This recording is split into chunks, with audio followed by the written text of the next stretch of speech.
Good morning, everyone. Welcome back here at ECCMID TV, brought live to you from the Bella Center here in Copenhagen, Denmark. My name is Judith Cohen. I'll be your host during all these TV broadcasts for ECCMID TV. And welcome at day 2 of this 33rd ECCMID already. I hope you had a very pleasurable first day. And this second day is fully stocked for you with a fully packed scientific program. And here at ECCMID TV, we also have numerous very interesting interviews lined up for you all day, on the hour, every hour. So it's with great pleasure that I get to introduce my first guest today, Daniel Grupel. We've met before Yes. in earlier years because you are the organizer of the escape room, or the developer of this escape room, I might say. And I've been told, and I've been hearing it all around, that the escape room is like a highly popular element of the program at ECCMID.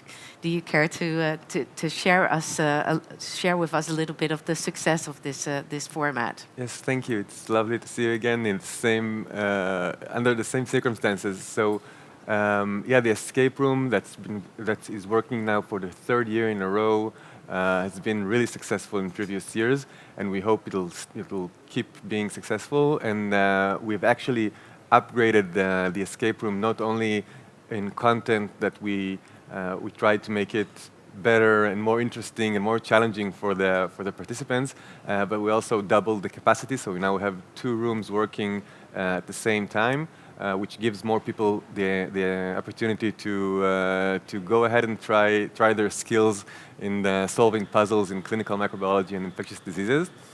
And so far, after day 1 is finished, I can say that we've had really good feedback, and people really enjoyed solving these puzzles. And Were there also people that experienced the escape room last year as well? Who actually, could compare? I don't or- know. I Oh. don't know. I didn't ask people if they were there last year. Yeah. It's a good idea. But I can say that it's more challenging than it is last year. We can see it by the time it takes people to solve our puzzles. So Do they all solve it, or are there They- people that get stuck? they all solve it. Some need a few hints, but they all solve it eventually.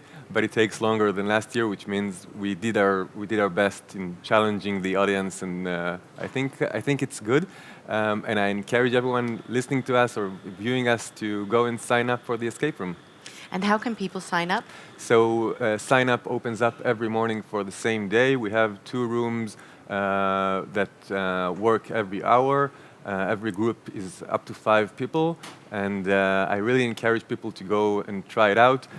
I also encourage people from different nations to combine forces and to try add some element of camaraderie to the escape room. It can That's be really interesting to see how people act in different countries with certain diseases.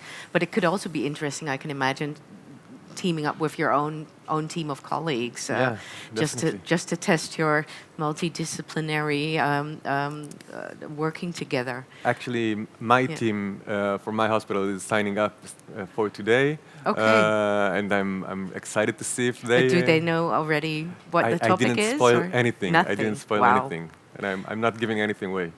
But they'll be the most critical Yes. public or audience for you, maybe, Yeah. coming from your own hospital. And again, I think we've improved on the escape room from previous years. We're also learning in this process of creating something that is both fun and educational. Yeah. And I think we did a better job this year than last year. Yeah.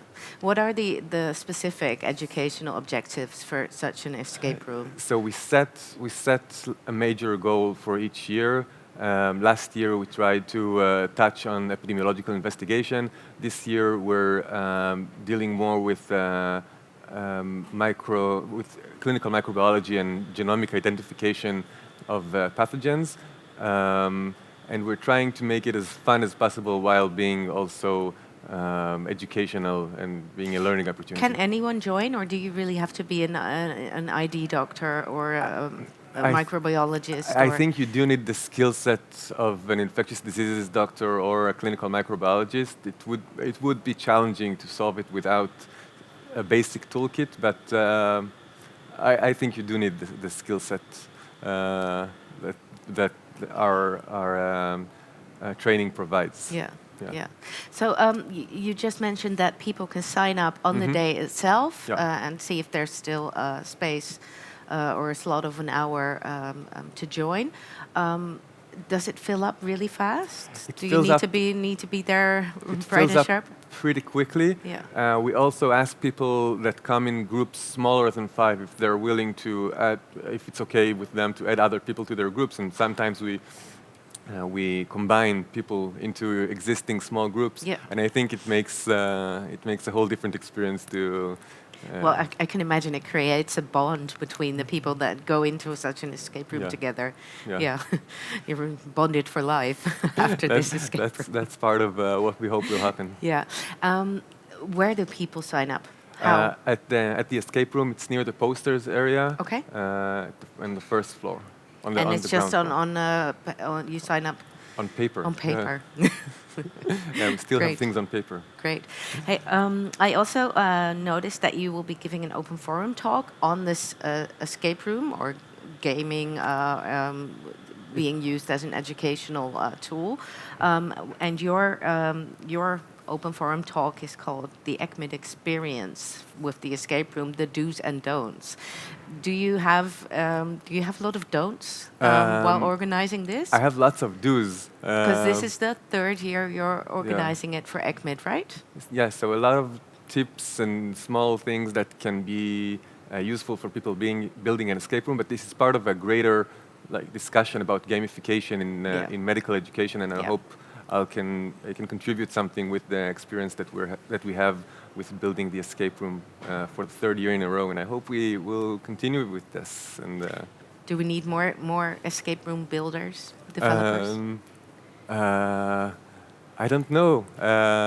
We'll see how next year goes. If the hardest part is coming up with the initial idea, and then everything flows. So ideas are always welcome. Yeah. But I can imagine in a more general scope that the gamification in medical education is really is on the rise. In my own country, I also see a lot of escape rooms being popped up everywhere because it's such a strong educational tool and a great tool to get people to collaborate better. And I think you're absolutely right. And I think that the audience that we're targeting now, which are trainees, students, it really relates to them, and they really open up much more quickly when there's a game involved, and if you build it correctly, and if there is a collaboration from the other side, then it's a great learning tool, and I really believe that it's part of the way that we're supposed to give medical education today. Yeah, perfect. Well, thank you, Dan, for coming very here much. again and explaining a little bit more about the escape room. I can imagine that all of you are really, really enthusiastic now and all want to join the escape room. It's possible. Just move over to the poster area and look up the escape room, and you can sign up there today, for today. And if you don't make it today, try again tomorrow or Tuesday. Or join Daniel Grupel on April 17th, which is tomorrow at 12:25 in Arena 4 to hear him talk a little bit about do's and don'ts of building an escape room.